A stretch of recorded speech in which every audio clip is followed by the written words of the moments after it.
Give me 1 second. Sorry. Don't even apologize. We are on real time, God's time. Yes. I'm good. I'm just glad we're still doing that. I didn't know what. I was sitting in the car and I was No, kind of multitasking. I apologize. I got here. You probably was going out when I was coming in. Well, that's it was about. Because I wanted to be here 15 minutes before, but Yeah. it was like 2 minutes after 15 minutes before. That was me. I came in. I was here at 8:52. No, I was there before you a little bit.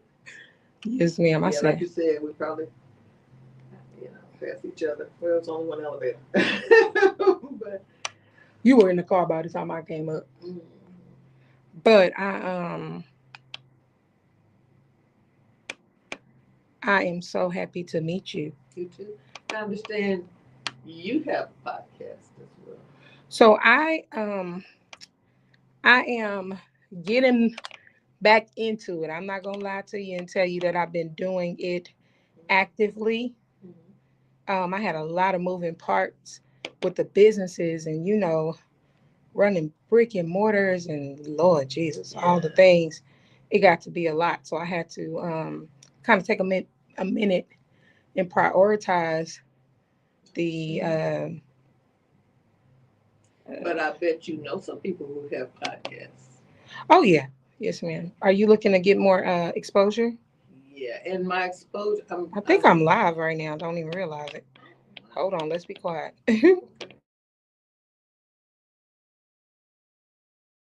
I'm live. Okay. There we go. And then there we go. All right. Hello, everyone. I apologize. We didn't realize we were live. We had some interesting developments this morning. I know that a lot of you are used to hearing us on the radio. However, there are a few technical difficulties with the radio station. So we decided that nevertheless, we're still going to go live and have this great conversation. If you can hear me, let me know you can hear me. I see some loves and some hearts coming in. So please, please, please let us know that you can hear us. But we're going to go ahead and get started with the show. So my name is Tony Ringgold Steele. I am your guest host for Innovative Conversations right here at KRGN, powered by Innovation Black Chamber of Commerce. I am stepping in today. I know y'all saw me last week, but I'm also stepping in today for our host, Ronnie Russell, because today is his birthday. So happy birthday. Happy birthday. I hope you are enjoying your day. I apologize if you heard me speaking in the background. I didn't realize I was live. I was freeing up some space on here so that this interview can be downloaded. However, we are going to go ahead and get going. So we have a beautiful guest. Oh my gosh, she has been so patient with us this morning. So this just lets me know about her character. She is going to be coming to us, talking to us about something really important. Now listen, how many times have you had an issue, a conflict, a problem? And a lot of times we don't necessarily know how to handle those issues. Maybe two people have similar personalities. Maybe one person is avoidant and the other person is, more upfront, like me, confrontational. There may be a time where there are legalities involved or other things involved that really, really make a difference in how you show up or what you can or cannot say. And sometimes you just need a little help with solving these issues. And so today I am very, very, very excited to be here with Miss Linda Olden Smith. She is a mediator, author, speaker, and a mediation trainer. And she has been mediating. Let me not forget, research developer. She's been mediating since 1997 and have conducted over 15,000 mediations. Bunch of them. Oh, so she used to dealing with our mess, child. Listen. She hires mediators to service her company, Truce Dispute Resolution Firm, LLC, and institute clients. Welcome, Ms. Linda Odin Smith. Thank you so much. Yes. So tell me a little bit about yourself. How did you even get into this? Wow. I love this. Well, it happened like this. It was back in 1996. Ooh, let me get this up. Okay. Back in 1996, somebody approached me and said, "Hey, Linda, have you ever thought about being a mediator?" And I said, "What's that?" Right. Like you'll love it. You sit between, like, for instance, labor and management, and when they have a dispute, you'd help them work it out. I said, I don't want to do that. That don't sound like fun. Right. Doesn't sound like fun at all. I'm not interested. Yeah, but you just have to go. It's like 5 days, 8 hours a day, 40-hour classroom classing. You come out there at the end with a mediation. It's only $500 to take the class. You come out there at the end, you're a mediator, and you can make a whole lot of money. I was like, okay, yeah, fine. I can make a whole lot of money digging a ditch. I can make a lot of money. Yes. Yes. I certainly want to do something. Enjoy. Exactly. I'm gonna bring this camera up close. Sure, fine. Sure. Well, don't bring it too close. They might see how fat I am. Oh, don't do that. We don't do that. Oh, we'll see. Keep going. Okay. So anyway, I was like not interested. But a year later, I had a windfall. And I said, I want to reinvent myself. Yeah. Before I go and waste money on education, like I did my mom and daddy's going to college, let me see, I can do 5 days. I didn't know what this thing was. Right. I remember they said $500. I had $500 I could blow. So I take the class, and the first day I was like, oh, what the meditation, levitation, mediation, what? And then the third day, it dawned on me, wait a minute, mediation, what? There's a way to help to resolve conflict and then help people resolve conflict? All this conflict in the world. Oh, hey, that ain't nothing but a thing. Right. Snap. Not only am I going to learn how to do this, but I'm going to train mediators and put them to work. This is on the third day of class. It dawned on you. It was like you had an epiphany. Exactly. So for the rest of the class, for the rest of the 3, 4, 5 days, I was like on it. Yes, ma'am. When I got out, and at that time, back in 1997, they still don't really have rigorous accountability that a mediator has to do. So you come out, you didn't have to take a test. You just come out, you sat through them classes, they let you be a mediator. And I thought, cool, I can do this. I was going to make it happen.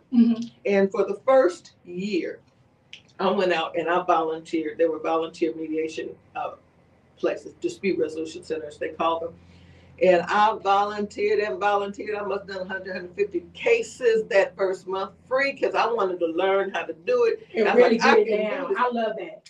And see, this is the other thing. I think on that third day, because the way they train it, I was like, oh, this is right up my alley because I love running stuff. I know how to fix other people. Can you say control freak? Yeah. So I was getting ready to get my control freak on. Right. And I did for the first couple of years. And so people come into and we had people who were referred by courts, divorces, automobile accidents, consumer dispute. And I was in there. And I was like, if they come into my room, they're going to leave out of here with a settlement. Oh, yes, they are. Okay. Well, I did that, and I settled a whole bunch of stuff, and I got to be known in around. It was up in the Dallas area. Oh, okay. And the courthouse and the center that I was working for, they hired me to be like a liaison to help put other mediators on to invite other mediators to resolve some of these disputes that were coming in. So they had a special program and. Anyway, long story short, so I did that. I didn't realize that I was getting some notoriety because then the United States Postal Service came up with a program and they were paying. Now, these people were, the mediations I was doing, it was free. Mhm. They gave me this little stipend to do that little interim, Mhm. that part. But then, post office came in and they were hiring folks. Mhm. And they required that you had to take this 2-day training and learn how to do this new mediation approach. It was different from what I'd learned in my 40 hours. And then you had 30 days and you had to prove you knew how to do it. Now you have to understand something.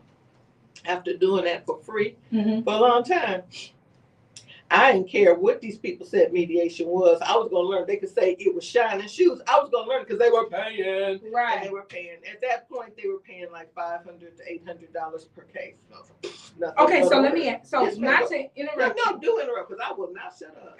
So my first question is, okay, so you've been doing this since 97. Mm-hmm. You are definitely, just based off of the stories and everything that you're sharing with us, you've been doing this for quite a while, and you've been through a lot of different twists and turns. My question is, are you an attorney? No, I'm not an attorney, and you do not have to be an attorney, and it's better when mediators are not attorneys. Good, okay, because they don't have that previous law information. They're really helping people to try to understand how to mediate well. Why do you say that? Excuse me. And I do want to say this, that there is this belief that mediation is some kind of law thing. It is not. They think, oh, mediation is some kind of psychology thing. It is not. Or religion. It is not. It is purely communication, making sure that the connection happens. You say tomato, I say tomato. What does tomato mean to you? What does tomato mean to you? Once we get past that, then you can decide what to do with the tomatoes. But you have to do that first. That has nothing to do with law. It has nothing to do with psychology. And I didn't learn that until after I learned this new approach and started researching and developing my approach. So yeah, no. And a lot of attorneys, they feel the mediator taking over their thing. Yeah, I know not. There are mediators who are trying to, but no, this is not what real mediation is. And in fact, there's a great place for attorneys in mediation. It is just not as a mediator. Got you. Yes. So, what is the Seventh Amendment, and how is it relevant to mediation? Okay, yes, because, and I hadn't mentioned that yet, but let me just tell you something. I didn't find out until I knew something was wrong with how mediators have been mediating. Like I've been embarrassed, Tony, when I go out and tell people, oh yes, I'm a mediator, and they go, that's what's wrong. Oh, I had the most horrible mediation, and this is going on everywhere. Mediator told me that if I didn't settle, I was going to lose my children. Mediator said, no, you need to do this. Mediator wrote up our agreement. Mediator said, oh, no, you need to be quiet and listen to him. Oh my God, that is not mediation. And this is happening everywhere. And I knew something was wrong with it. But I didn't realize what? About really 3 months ago, I'm doing this research because I got my new book.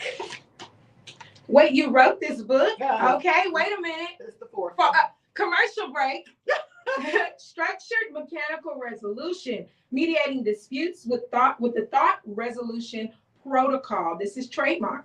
The official manual for operating the structured linguistic resolution engine by Linda Olin Smith. Where can they get your book?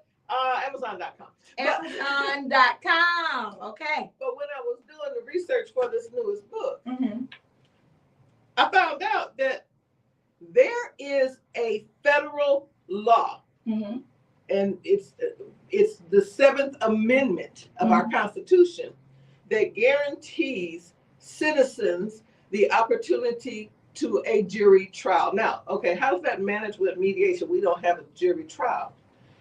What happens is that now judges are saying, okay, look, before I make a decision, before you get to a jury trial, I'm ordering you to mediation. Okay, which is good because that means I get some cases. But lots of mediators are getting cases. When the parties come to mediation, and you get somebody in there who's a mediator, and they're playing Judge Judy up in there, or they're paying what's the name, that lady who does like life coaching? When they Yella. there we go, I couldn't say it. Okay, I couldn't fix my mouth. But I'm sure she's a lovely lady. She is. Okay. But when somebody come in there doing something other than what direct communication is, or somebody comes in and says, you know, the judge is going to do this and this is going to happen in your case. They come and do law, they do psychology, they do life coaching, or whatever that is. They are breaching those parties' Seventh Amendment rights, because there's this overall implication that, well, the judge ordered us to mediation. And the word on the street, ooh, mediation, we don't really know what it is, but that mediator is really like Judge Judy, so we better do what they say. And they find themselves backed into an agreement they did not make. That is breaching their Seventh Amendment right. And this is what my platform is to let everybody know. You need to know what mediation is. If you go to, and everybody's back with somebody. If you find yourself going to court, or you find yourself needing to go to mediation or something, you need to know what's in there, what your rights are. And you're hearing it here first in the world. Nobody's talking about it. Just saying. So let me ask you this. So we talked about it. We've thrown this word around a lot. For someone who has never, ever, ever heard of mediation, what is mediation? What does that actually mean? And what is the job of the mediator? Woo, thank you.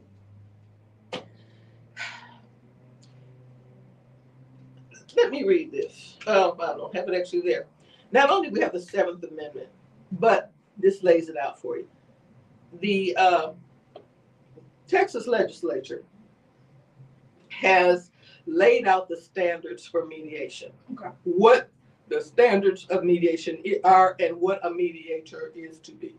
They identify a mediator as an impartial person that assists disputing parties to communicate through that process. It is strictly stated that the mediator does not give advice, does not make judgment. It's very clear that that is inappropriate. Mm-hmm. This is the problem. You get behind closed doors because it's private. Like what's going on there, only because we got all these people watching. Yeah. Doors closed. Nobody knows what's going on. Right. There's rules, but nobody knows. And those mediators are getting in there and they're doing anything. Why are they just doing anything? Because number one, they're going to be able to say, oh yeah, I settled, and don't know how arms were twisted, what horrible things happen behind closed doors. And this has been going on, and they make a lot of money from that. Do they record, or they're not allowed to record the mediation process? Okay, it is not to be recorded. Okay. So that's kind of like that might end up being a loophole for a lot of people if they're not practicing correctly. Yeah. So when a mediator comes in, so to go back to what you said that a mediator is an impartial person that is sitting in a room that doesn't offer any judgment, any advice, but their job is to help two different opposing parties to be able to communicate and come to a resolution. Is that correct? Okay.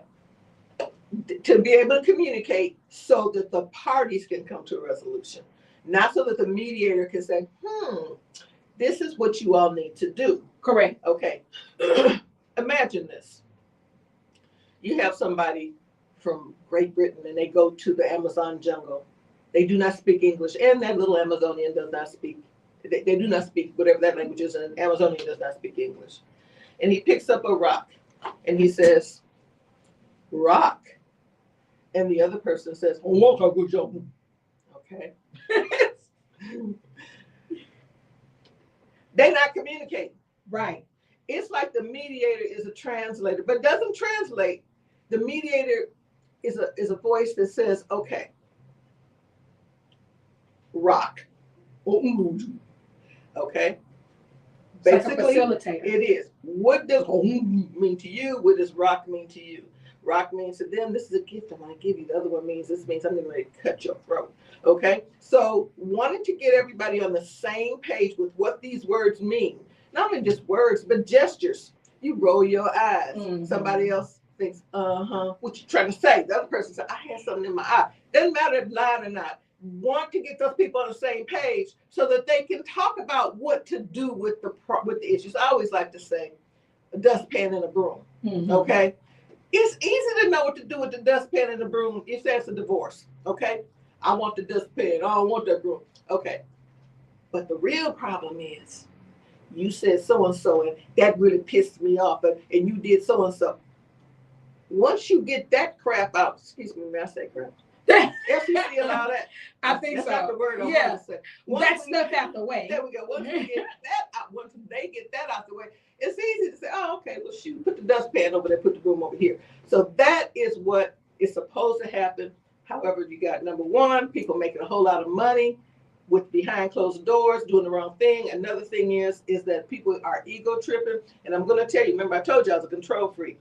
When I realized and saw this great, wonderful benefit that mediation can be for parties or for people, for our world that's in turmoil, I had to come down off of my ego. Mm-hmm.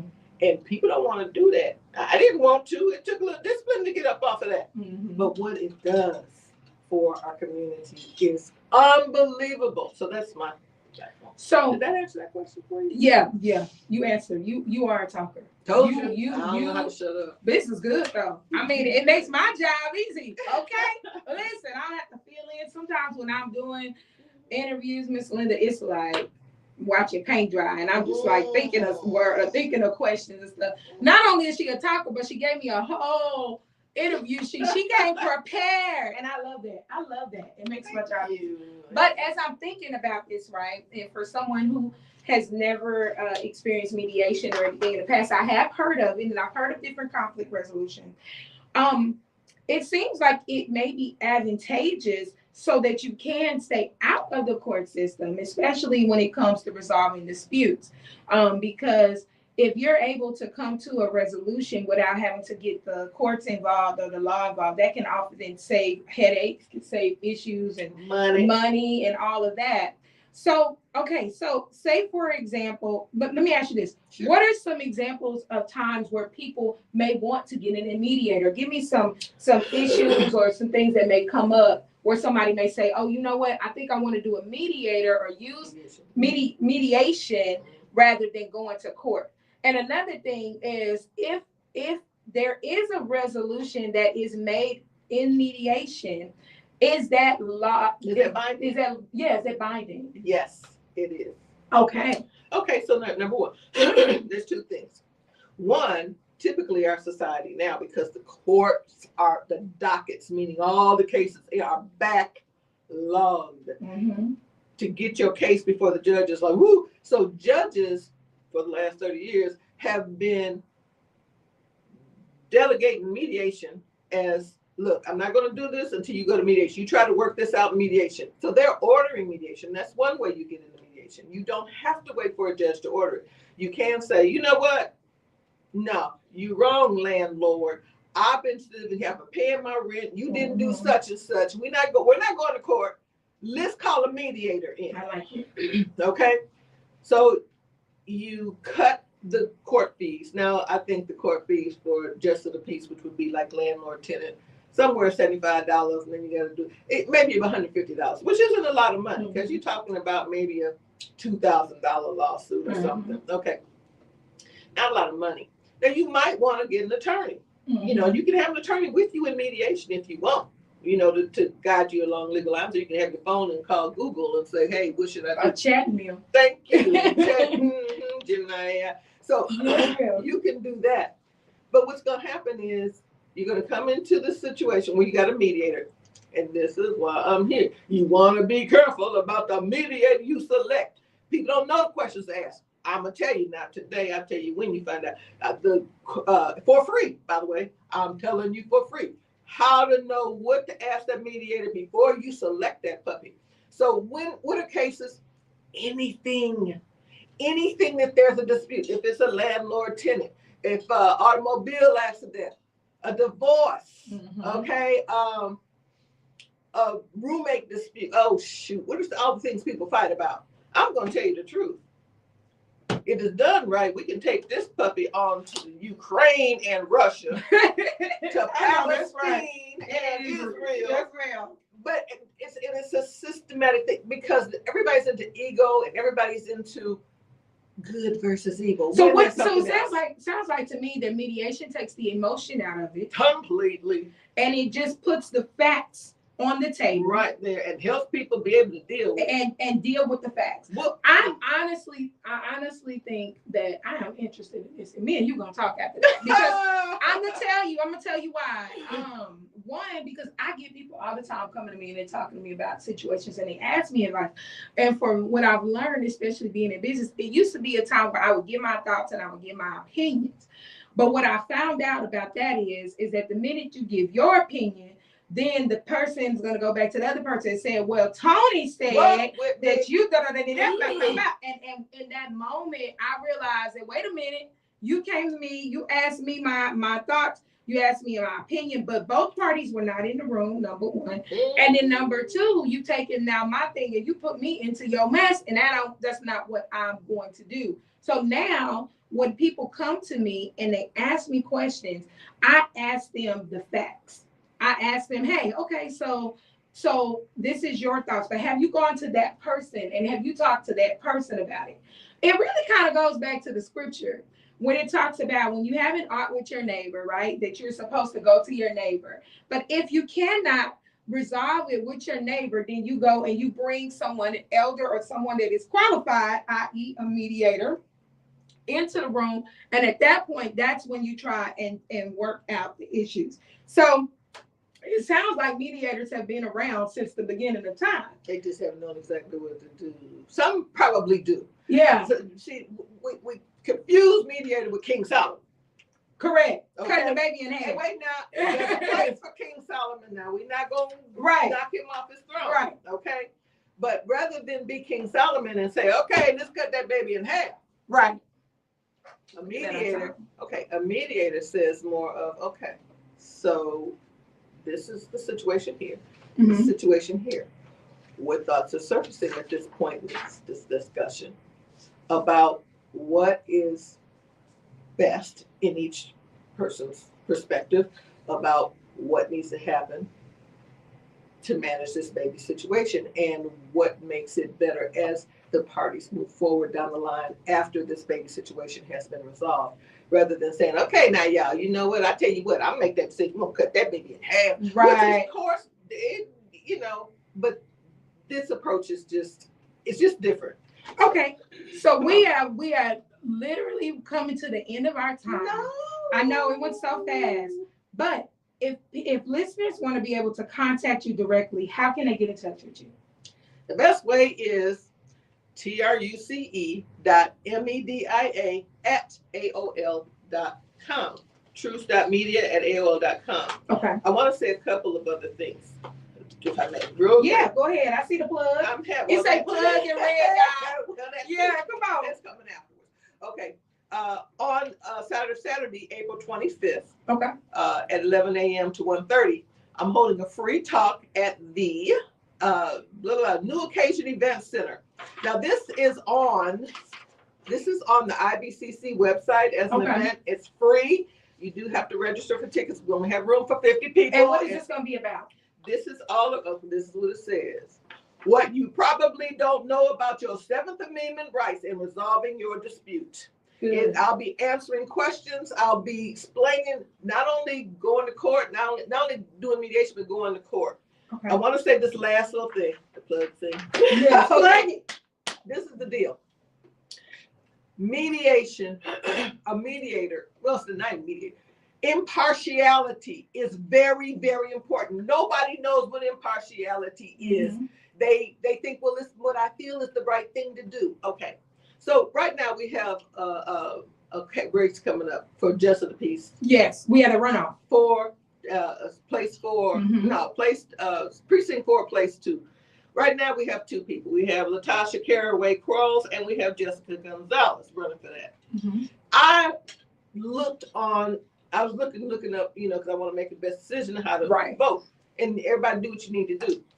One thing I noticed when Ms. Quarles, and she's probably a wonderful person, okay, she was talking before you go, are you endorsing any particular political? Okay.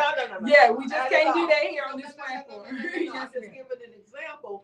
Okay, that the deal is that there's a, Republican or Democrat. Right. And then there's a, anybody go on Google and find it, but there's an endorsement of a particular party by one of the race people, but candidates. Thank you. But then I noticed another thing. The other one has a platform that says purpose over politics, principles over personality. This is a person that is going to be, whoever does this, if it's in justice of peace, if it's in the court, the United States Supreme Court, you want somebody who's able to put purpose over politics, can put all the politics aside. Somebody can put principles over personalities. That's what a mediator does. Yes. So anyway, just want to put that out there. Ladies and gentlemen, thank you for listening to me. Again, go to the IBCC website under events, and you will see the event, what you probably don't know about your 7th Amendment rights. And yes, we're going on the road with this. Thank you. Yes. Listen, I have enjoyed you. This has been a very impromptu situation. As you all know, we had some technical difficulties this morning. If you're just tuned in, we are here at KRGN having innovative conversations. I'm your guest host today. I am filling in for Ronnie Russell. Today is his birthday. I have had a great conversation with Miss Linda Olden Smith, the mediator, author, speaker, mediation trainer, research developer, and a talker, baby. She has kept us on our toes today. She knows what she's talking about clearly. We have really enjoyed this conversation. I do want to read this disclaimer. I didn't get a chance to read it in the beginning, but the views and opinions expressed on this show are those of the host, guests, and callers are not necessarily those of KRGN 98.5 FM, its management, or other advertisers. KRGN 98.5 FM holds no responsibility for the validity or accuracy of information shared on this show. However, guys, we have had a great time. Listen, what we're going to do is we are getting ready to end for the day, but I also want to make sure that you guys remember that there are some events that are coming up. As Ms. Smith has let us know, we have an event on Saturday, April 25th. At the New Occasion Event Center, what you probably don't know about your 7th Amendment rights and resolving your dispute. Also, y'all know that we have Culture on the Square coming up on April 18th. That's going to be in downtown Killeen. That's going to be a fun-filled day. Your girl, I have the Off the Dome open mic and jam session that's happening the night before.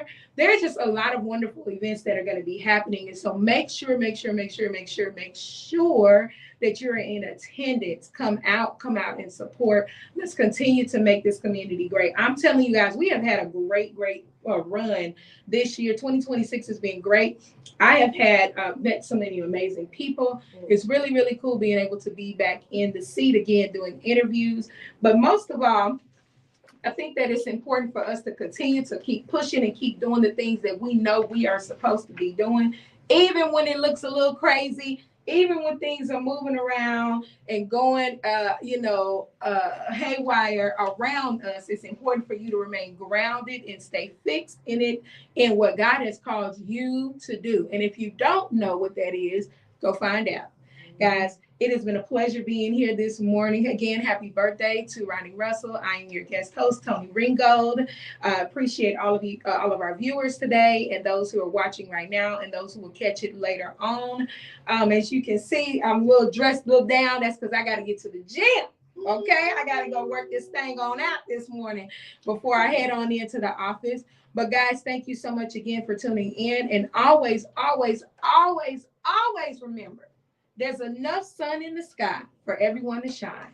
You've been tuned in to Innovative Conversations. It's been an honor to speak with you today, Ms. Ringo. Thank you. All right, let me end this.